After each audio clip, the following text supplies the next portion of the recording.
इसी प्रकार ज्योतिष एवं आध्यात्मिक प्रसंगों को श्रवण करने के लिए मेरे YouTube चैनल को सब्सक्राइब करके बेल आइकन को अवश्य दबा दें। हरे कृष्णा, नमस्कार, जय जगन्नाथ। मैं आचार्य कुलदीप। अगर आप मंत्र जाप करते हैं, नियमित करते हैं, नियमित पूजन करते हैं, नियमित भजन करते हैं, तो उसके कुछ सामान्य नियम बताए गए हैं। 10 नियम हैं जो मैं आपको बताऊंगा पुस्तक से देख करके। हमारे पास एक बड़ी दिव्य पुस्तक है और जिसके लेखक हैं डॉक्टर रुद्रदेव त्रिपाठी, साहित्य सांख्यो दर्शनचार, और MA हैं, PhD हैं, DLED भी हैं। तो जो रुद्रदेव त्रिपाठी जी हैं, इनकी पुस्तक के अनुसार उन्होंने नियम पूजन के और जप के 10 नियम बताए, स्पेशली जप के लिए। पहला नियम क्या है कि जप के लिए जहाँ तक संभव हो एक स्थान निश्चित करें। एक स्थान पर ही बैठकर जप करें और उस स्थान पर जितनी अधिक शुद्धता और पवित्रता रहेगी उतना ही जप में अधिक मन लगेगा। ये लिखने वाली बात है। अगर जप में मन नहीं लग रहा, इसका मतलब है कि वो जगह, वो स्थान उतना शुद्ध नहीं है। वातावरण शांतिपूर्ण हो, इसके लिए प्रातः काल का समय उत्तम माना गया है। प्रातः काल जप हो जाए तो बहुत अच्छा है। और उसमें प्रातः काल में भी ब्रह्म मुहूर्त का समय, प्रातः काल 4 बजे से 6 बजे के मध्य का जो समय है, अगर उस समय जप हो जाता है तो फिर कहना है क्या। लेकिन किसी कारण से नहीं हो पाता तो आप अपने अनुसार समय निकाल सकते हैं। शौच स्नान आदि से निवृत्त होकर धुले हुए वस्त्र पहने, कंबल अथवा ऊन का आसन बिछा लें। सामने शिव जी का चित्र हो तो उत्तम है। देखिए, महामृत्युंजय मंत्र की महिमा संबंध में बात कर रहा हूँ, तो सामने अगर भगवान शिव का चित्र होता है और फिर आप जप करते हैं तो बहुत लाभकारी है। अथवा अपने इष्ट देव का चित्र सामने रखकर उनके ही अमृत रूप का ध्यान करें। जप के प्रारंभ में ध्यान और मानसिक प्रार्थना अवश्य करें। जप अगर आप प्रारंभ कर रहे हैं तो पहले मानसिक प्रार्थना कर लें या ध्यान कर लें, ये निश्चित करें। चौथा नियम बताया गया कि जप की संख्या निश्चित कर लें। प्रतिदिन नियमित संख्या से जप करना चाहिए और स्वयं को अनुशासनबद्ध रखकर उपासना करने से आत्म अनुशासन बढ़ता है और विघ्नों को सहन करने की शक्ति बढ़ती है। इसलिए स्वयं को अनुशासित करके जप करना चाहिए। 5वां नियम बताया गया, जप संख्या जानने के लिए कितना जप हमने किया उसके लिए माला का उपयोग करना चाहिए। किसी कारण से माला आपके पास उपलब्ध नहीं है तो कर माला। कर माला का मतलब होता है हाथों की माला का उपयोग करना चाहिए। लेकिन अगर आप भगवान महादेव के मंत्र का जप कर रहे हैं तो संभवतः प्रयास हो रुद्राक्ष की माला हो तो जप का पुण्य और बढ़ जाता है अन्य मालाओं की अपेक्षा, या फिर जो भी आपके पास उपलब्ध हो।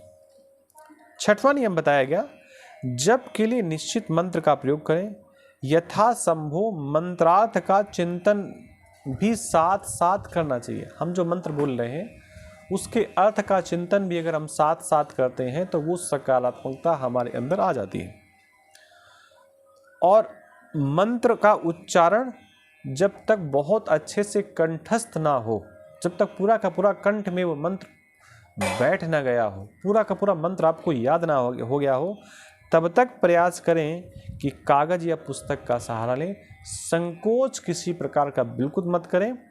सुन इठ लई हैं लोग सब, बांट न लई हैं कोई। लोग देख करके हंस तो सकते हैं लेकिन उसमें किसी प्रकार से आपकी सहायता नहीं कर सकते। इसलिए आप उस मंत्र को या तो पुस्तक रखिए और या फिर सामने लिख करके रख लीजिए।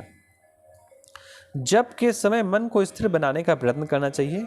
व्यर्थ के विचारों का त्याग करें और भगवान के स्वरूप और मंत्र के अर्थ का चिंतन करना ही उत्तम है। ये 7वां नियम बताया गया। 8वां नियम बताया कि माला से खटखट की आवाज़ ना आए। कई लोग होते हैं कि उनसे खट खट खट खट माला सुनाई दे रही।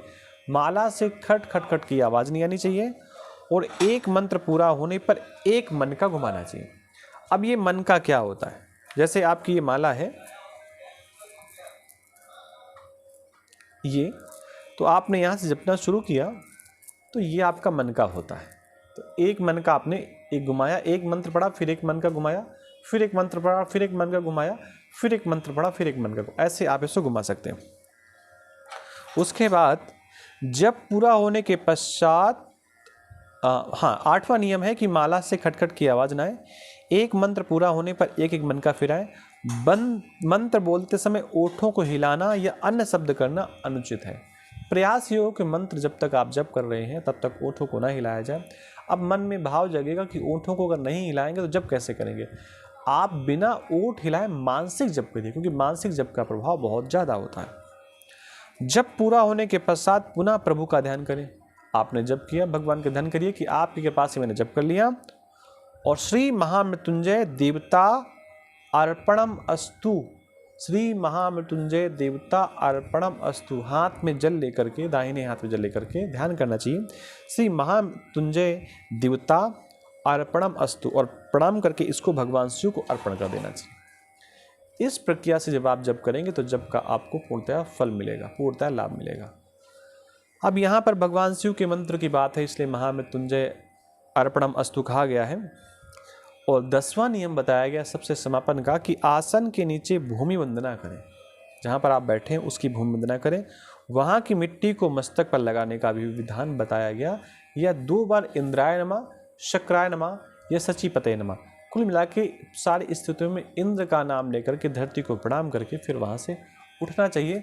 ऐसी प्रक्रिया अगर आप पूरी करते हैं तो निश्चित मानिए आपका जप बहुत जल्दी सिद्ध हो जाएगा और उसका लाभ कई गुना आपका बढ़ जाएगा। आप सबको पुनः राधे कृष्णा, नमस्कार, जय जगन्नाथ।